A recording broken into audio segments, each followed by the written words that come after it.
Well, after 3 years, it's been 3 years rather, since the Asheville Police evidence room scandal, and changes have been made. The S.B.I. shut down the evidence room after guns, cash, and drugs were discovered missing.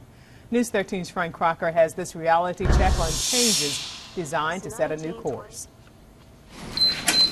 Anytime we break the threshold of a secured environment, a secured room in our facility, even transporting items to the lab or the clerk of the court, we always have 2 people present at all times. Welcome to the new A.P.D. evidence room, the first ever look provided anyone outside law enforcement or local government. News 13 was granted this exclusive access to see the result of work started more than a year ago. When I came here, I know that was a big challenge, trying to build that trust back, that public trust. Tim Scapin arrived in Asheville in March 2013, an 11-year veteran of the Pinellas County, Florida Sheriff's Office. Scapin brought a wealth of experience to a place in desperate need, an operation in obvious disarray. It's a drug trafficking case involving pills. All of the evidence was there except for the pills. It means that my client got a very fortunate break. The scandal broke in early 2011 when it was first discovered drugs. Then guns and cash had disappeared. The S.B.I. locked the room down. Prosecution of criminal cases was jeopardized. Evidence room manager Lee Smith resigned. Police Chief Bill Hogan soon followed.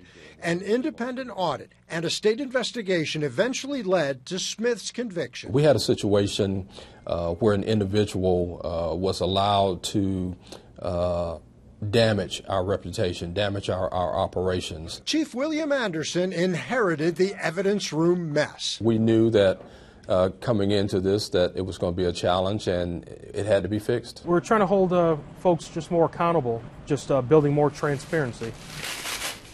Transparency. And here's a literal example of that being demonstrated by Senior Officer Lynn Wilson. She's using crushed lifesavers to simulate crystal methamphetamine.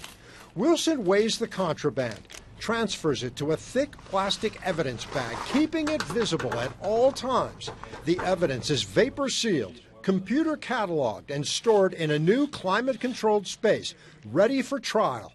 The goal is care, custody, and control. There's no compromise as far as maintaining the highest standard of integrity. There is still the issue of the old evidence room, sealed by the S.B.I. 3 years ago. Scapin says it's being inventoried, a record of every item entered into the new computer system, part of a painstaking and gradual recovery. Tens of thousands of items back there. We have to get our hands in each one and process one by one. That's why it's a step-by-step approach. All of that has to do in establishing a certain level of accountability within the organization. I think that's what we've done. That we are making progress, we are moving forward, and every day is a step further removing ourselves from the issues of the past. There is also the issue of the 15-volume audit of the old evidence room, the contents of which are still not being released by District Attorney Ron Moore. Yeah, Moore continues to say that rules of professional conduct prevent him from making that public before Lee Smith is sentenced for stealing drugs.